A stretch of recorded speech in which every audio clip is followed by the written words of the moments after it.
Armory disc golfers, welcome back to another video. I love professional disc golf. You love professional disc golf. But some things need to change. In light of recent announcements about next year's Champions Cup, I think it's a good idea for us to chat about a couple things that the Disc Golf Pro Tour should tweak that could drastically change how the pro game is played. More importantly, these would make the pro game more enjoyable for us as viewers, and ultimately, the viewership experience is the most important factor in the long-term growth of the sport, as it is with every professional sport. If we the people don't like watching what the DGPT has to offer, the views go down. And if the views go down, the money for the players and the exposure for the sport goes with it. Don't forget to let me know in the comments how you feel about these, because I think the second one especially might ruffle some feathers. To begin, the PDGA just announced that they are moving Champions Cup next year from Northwood Black to Swenson Park, the course that we're about to get to watch for the OTB Open this weekend. The main reason for this, as always, is spectator accommodations. The PDGA is also trying to give us some, quote, silver linings about this being a major on the West Coast again, as if anyone who lives outside a 1 hour radius from the course actually cares about that. Don't get me wrong, I think Swenson Park is a pretty piece of land, and I would personally love to go play there someday, but I don't like the move from a fan of disc golf perspective. I've been wanting to talk about these topics for a little while, and this is the straw that broke the camel's back for me. The DGPT needs to get back to wooded courses. And I mean courses where there's actual woods golf, not the original design of this property used these tees to separate two ball golf fairways, sort of woods golf, that breaks up 450-foot hyzer shots that make up most of the round. Pro disc golf is entertaining as it is, and even as much as I dislike the course they played on for DDO, for example, I still enjoyed watching that tournament. But man, it could be better than that. By contrast, Champions Cup was the most enjoyable tournament to watch thus far this year. Now, granted, it was a major, and therefore it had the added pressure, excitement, and overall mystique surrounding it because of that. But I also enjoyed just watching how the holes played out more than other tournaments we've had this year. I'm not trying to be melodramatic about it, but each second the disc was in the air, there was a sort of tension as you waited to see how it would hold its line or flip or fade to avoid trees as it progressed down the fairway. It was a markedly different experience than what we've had for the majority of this season thus far. I don't like when it seems like the only question out of a player's hand is, how far will this thing go? Or will it come out of the sky and finish in between the white ropes on the ground? Neither of those are as intriguing or as exciting as watching the flight of a disc weave through the woods. I mean, which of these shots is more entertaining to you? I get why the Disc Golf Pro Tour has moved to more open courses over the years. They allow for more spectators, not that that has been an issue this year, and they make it easier for broadcast signals to get through. But come on. First off, there's a much higher potential for earnings overall by creating a product that's more entertaining to watch. Because again, disc golf, like every other professional sport, is an entertainment product at the end of the day. I'm not saying that every course needs to be as hard or as wooded as Northwood Black, but I do think that it would be better that way than to have 10 events at courses like Champions Landing or Swenson Park. Also, the scalability of an online broadcast outweighs the upside of being able to sell a few hundred more spectator tickets. And putting DGPT events on courses that are more entertaining to watch will obviously go a long way to increasing the viewership of said broadcasts. Secondly, I think people's gripes with the Disc Golf Network are actually way overblown. There's definitely a few spotty areas of coverage, but overall, I think the service is great, especially for what we pay for it. It's going to continue to improve with time as well, and while I'm no expert in the field, I'm pretty sure that if they can get coverage in a place like Northwoods, they can get coverage pretty much anywhere. Again, I'm not saying that I want to remove all open bomber holes from the DGPT, and I might be a little sensitive to the topic right now because we had to go from watching Northwood Black to Champions Landing.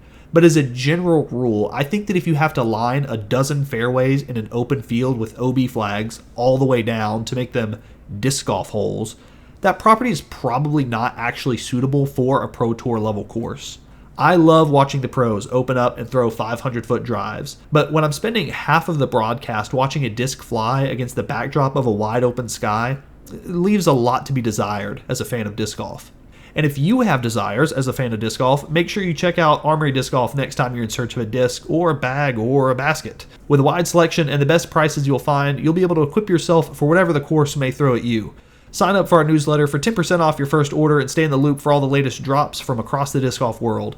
Thanks as always for your support. Now let's get back into it. And be sure to let me know what you think of this second proposed change because it's kind of a doozy. The other thing that I think the Disc Golf Pro Tour should explore is similar to a take you've probably heard from Paul Ulibarri on Tour Life a few weeks ago, but I want to approach this from a different angle because I'm not a touring professional. Pro players should have to control the pace of their putts. I think in principle most everyone roughly agrees on that at this point. It's not a controversial take. However, I would like to see this carried out to its logical conclusion and say, if the Pro Tour standardizes baskets, which they probably should be using worse targets than they are now. Now, I want to say up front that this is an oddly old head take for me, and I would have been really surprised to hear myself saying this a few years ago when we were still watching coverage of events on Mach 3s and whatnot. But I think there are several merits to having baskets that don't automatically catch everything that touches metal. First off, as mentioned, players should have to control the pace of their putts. In ball golf, for example, you'll see a noticeable difference in the pace of putts from 10 feet and 40 feet.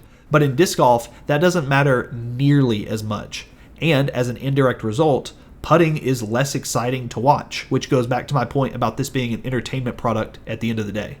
We've all experienced this thing to where we'll watch a card of players all land within 35 feet or in, and then we just kind of mentally check out because we fully expect every single one of them to just zip their putts in and convert from wherever they are, regardless of whether it's from 15 or 35 feet. Mentally checking out while drives hang out in open blue space, and then again while players are putting, is not a good combo for viewer enjoyment. What's more, because putting is so easy, relatively speaking, for top-tier pros, it diminishes the reward for having accurate drives and approaches. That's obviously not good in principle, but it also leads to what we've seen with courses becoming ridiculously harder and longer as the years go by in an attempt to create scoring separation. I'm all for the expansion of courses to be par 65s and whatnot because that's more golf to play. But seeing more scoring separation on the putting green would be more exciting as well. You don't have to have ridiculous obstacles on the green if putting itself is more difficult. And speaking of more exciting, I think that having baskets with less and or thinner chains and or smaller in diameter would add multiple dynamics to play. To clarify, I don't mean that I want to see single chain baskets on tour or anything absurd like that. But I do think that it would be more fun to watch if C1 percentages went down some. And I would be totally fine if the DGPT straight up implemented some sort of hockey-style buzzer onto the baskets. Like, theoretically, if you ring up the center pole or even a specified zone on the center pole, your putt is good regardless. That brings in risk-reward for longer putts. If you want to blast a 40-footer full power, go for it. If your putt's perfectly on target, you're going to be rewarded. But if you're off on an attempt like that, you're going to be sweating a lot more at that 20 to 30 foot comeback putt now that you're not putting into a target with 73 chains and its own gravitational pull. I don't want to go back to target golf, but I do think that making putting harder will make the game more fun to watch and will allow for course design that rewards shot shaping more than just bombing hyzers in bounds. And I definitely don't want to be putting on those baskets myself. Give me Chainstar Pros and MVP portals and whatnot. I want my putts to go in. But my job isn't to entertain thousands of people with my putting prowess.